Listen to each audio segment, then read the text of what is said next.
তো তোমরা যেখানে যাবে একটা কথা মনে রাখবে, যেটুকু শেখার জন্য আমরা চেষ্টা করছি, কিন্তু আমরা এমনই একটা জায়গায় বসবাস করতেছি, আমাদের অভিভাবকগুলো সচেতন না, যার জন্য নিয়মিত স্কুলে আমরাও ছোটবেলায় এরকম করছি যে যাবো না, আজকে ভালো লাগে না, কিন্তু সচেতন গার্জিয়ান যারা কেন যাবে না, কি হয়েছে, প্রয়োজনে ডাক্তার দেখাবে অসুখ হইলে। এই জিনিসটা আমাদের এখন কিছুটা চাকমা অভিভাবকদের মধ্যে আছে, আমাদের বাঙালি অভিভাবকদের মধ্যে নাই বললেই চলে। আর বাঙালিদের মধ্যে যারা আছে, সদাগর মাথা যারা আছে, গ্রামের মাথা, তারা কিন্তু তাকদাও দেয় না যে তোরা যদি কিছু ঘুরতে যাও, ঘটনা কি তুই না ছাত্র, তোদের স্কুল নাই। আমরা কিন্তু আমি যেভাবে বলে থাকি, ওরা যদি শিক্ষিত হয়ে যায় তাহলে তো আমি যাওয়ার কোনো মানুষ পাবো না। এই জন্য ওদেরকে কিছু বলার সুযোগ ওরা বলে, ঠিক আছে? তো এরকম মেম্বার হোক, চেয়ারম্যান তো আমাদের এলাকায় নাই, কেউ এরকম তাগিদ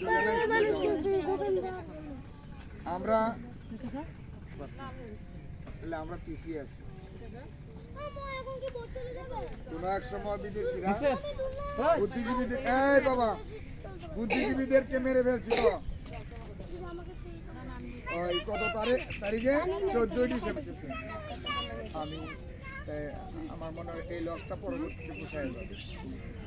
আর যারা এখানে লেখাপড়া করছো তারা আজকে আমি যাদেরকে উত্তীর্ণ করে দেব বা অ্যালাউ করে দেব, তারা তো খুশি।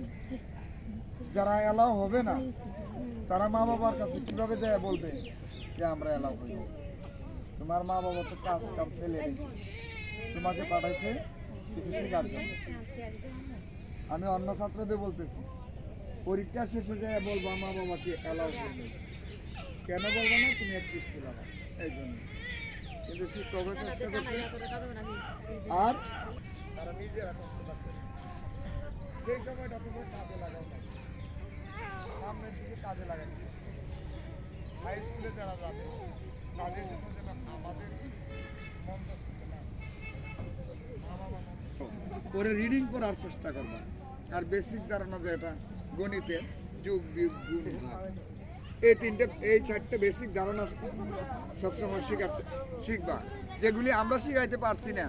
এখন তো তোমরা অত বেশি বলতে চাই না, তোমাদেরকে আঘাত করেছি, শাসন করেছি, গালমন্দ করেছি, এই তোমাদের ভালো জন্য। হয়তো আর আমাদের মনের অজান্তে অন্যায় অপরাধগুলি ক্ষমা কর, চোখে দেখবে, সবাই ক্ষমা করে দিবে, এই প্রত্যাশা রাখছি। সামনের জীবনটা আরেকটা জিনিস বলতে ভুলে গেছি, যেটা হচ্ছে মনে করো এই রুমি কিন্তু আমার সাথে, আমি এক্সাম্পল দেখাচ্ছি, লিপা আমার সাথে, লিপার বিয়ে হয়েছে, রুমির বিয়ে হয়েছে, লাইন বোর্ডে যাচ্ছি, মুখোশ পরা, আমি চিনতে পারি। শিক্ষক তুমি যদি তোমার রক্ষা করে বড়দের শ্রদ্ধা করবে, সালাম দিবে, আদব রক্ষা করাটাই বড় কথা। আমি কোনোদিন তোমাদেরকে পড়ার জন্য বেশি একটা মারধর করি নাই, কিন্তু বেয়াদবিকে আমি ছাড়ি নাই। বেয়াদবিকে ছাড়া যাবে না। তোমাদের কাছে এই প্রত্যাশা রইল, তোমরা ভদ্রভাবে চলাফেরা করবে।